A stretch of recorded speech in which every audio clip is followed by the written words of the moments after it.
पिताजी, जल्दी चलिए, वरना मैं आज स्कूल में देरी से पहुंचूंगा। मेरी टीचर बहुत गुस्सा करती है। हाँ हाँ बेटा, अभी चलते हैं, बस 2 मिनट रुको। तभी रमेश की पत्नी कमरे से बाहर आती है और रमेश से कहती हैं, सुनिए जी, आज शाम को आप ऑफिस से जरा जल्दी घर आ जाइएगा। याद है ना, आज आपको मुझे शॉपिंग कराने के लिए लेकर जाना है। अरे भाग्यवान, इस महीने हाथ जरा तंग है। मेरी मानो तो शॉपिंग का विचार कुछ दिनों के लिए अपने दिमाग से निकाल ही दो। मैं तुम्हें अगले महीने पक्का शॉपिंग कराने ले जाऊंगा। अभी मुझे चलना चाहिए, वरना राजू को स्कूल पहुंचने में देर हो जाएगी। देखिए जी, अब आपके ये बहाने पुराने हो चुके हैं। मैं कुछ नहीं जानती। आज शाम को मुझे शॉपिंग करने जाना है, मतलब जाना है। आगे आपकी मर्जी। अच्छा ठीक है भाग्यवान, अब तुम पूरा घर सर पर मत उठाओ, मैं कुछ करता हूँ। इतना कहकर रमेश अपने बेटे राजू को लेकर वहां से चला जाता है। घर से निकलने के लिए रमेश जैसे ही अपनी मोटरसाइकिल शुरू करता है, तभी उसकी माँ उसे आवाज देकर कहती है, अरे रमेश, आज शाम को मुझे कुछ पैसे दे देना। याद है ना, मैंने तुझसे कहा था कि मुझे मंदिर में चढ़ावा चढ़ाना है। अरे माँ, मेरी तनख्वाह आने में अभी 10 दिन बचे हैं। अभी मेरे पास बिल्कुल पैसे नहीं है। हाँ, मेरी तनख्वाह मिलते ही मैं तुम्हें पैसे दे दूंगा। रमेश की माँ चिढ़कर कहती हैं, अरे तेरा दिमाग तो खराब नहीं हो गया? मैंने तेरे भरोसे मंदिर के पुजारी जी से वादा कर दिया है और तू कह रहा है कि पैसे नहीं है। अब मैं पुजारी जी को क्या जवाब दूंगी? तुझे तो मेरी इज्जत की भी कुछ परवाह नहीं है। अच्छा ठीक है माँ, अब तुम गुस्सा मत करो, मैं शाम तक कुछ इंतजाम करता हूँ।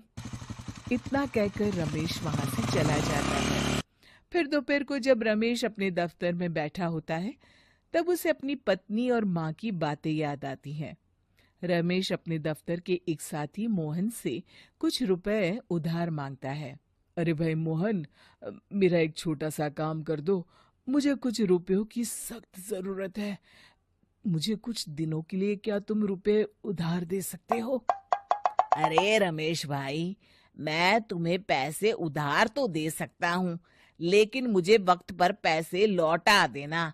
वैसे भी मेरा मानना है कि दोस्ती यारी में कभी पैसों का व्यवहार नहीं करना चाहिए।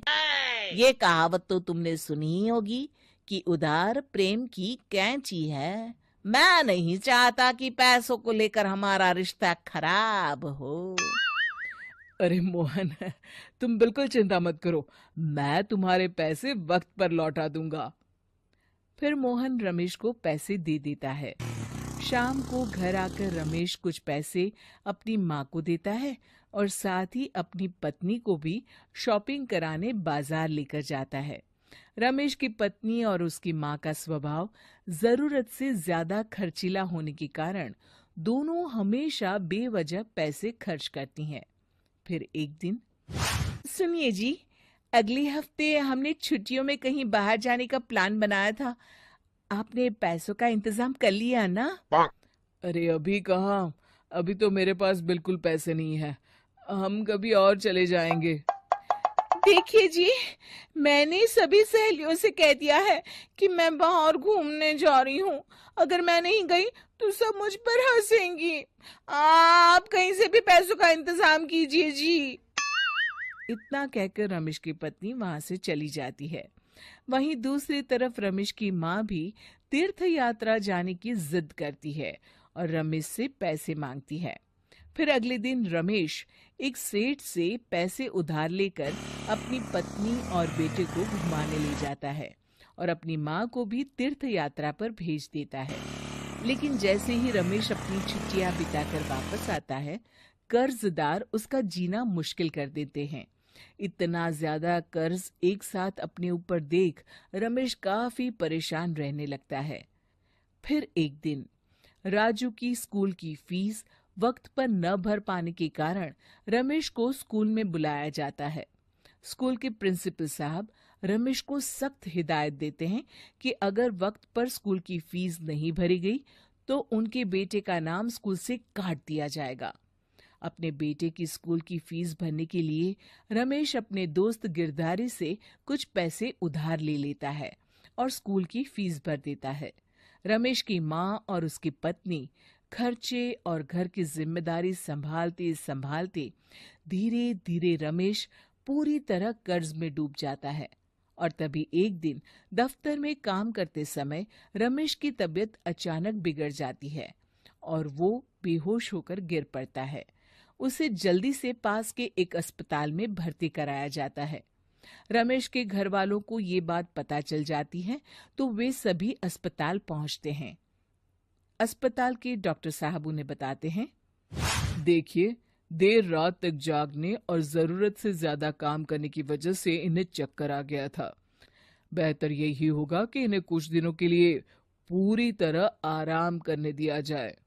रमेश की हालत देखकर उसके बेटे राजू को बहुत गुस्सा आता है और वो अपनी दादी और माँ से कहता है, माँ, दादी, मैं इतना छोटा हूँ, फिर भी मैं इतना समझता हूँ कि पिताजी दिन रात दफ्तर में काम करके पैसे कमाते हैं। पिताजी अकेला पूरा घर संभालते हैं और आप दोनों अपने फिजूल के खर्चों के लिए उन पर दबाव डालते रहते हैं। आज पिताजी की हालत के जिम्मेदार तो आप दोनों हैं। राजू की समझदारी भरी बातें सुनकर रमेश की माँ और पत्नी को अपनी गलती का एहसास होता है और दोनों की आंखों में आंसू आ जाते हैं। फिर कुछ दिनों के बाद रमेश की तबीयत एकदम अच्छी हो जाती है और वो पहले की तरह अपने काम पर जाने लगता है। रमेश की माँ और पत्नी अब उसे किसी प्रकार की कोई तकलीफ नहीं देते और ना ही उससे किसी चीज की मांग करते हैं। फिर देखते ही देखते रमेश अपने कर्ज के सारे पैसे चुका देता है। उसकी जिंदगी पहले की तरह अच्छी हो जाती है और वो अपने परिवार के साथ खुशी खुशी रहने लगता है। शिक्षा, हमारे रिश्ते एक तराजू की तरह होते हैं जिसकी दोनों ओर जिम्मेदारी और समझदारी का वजन बराबर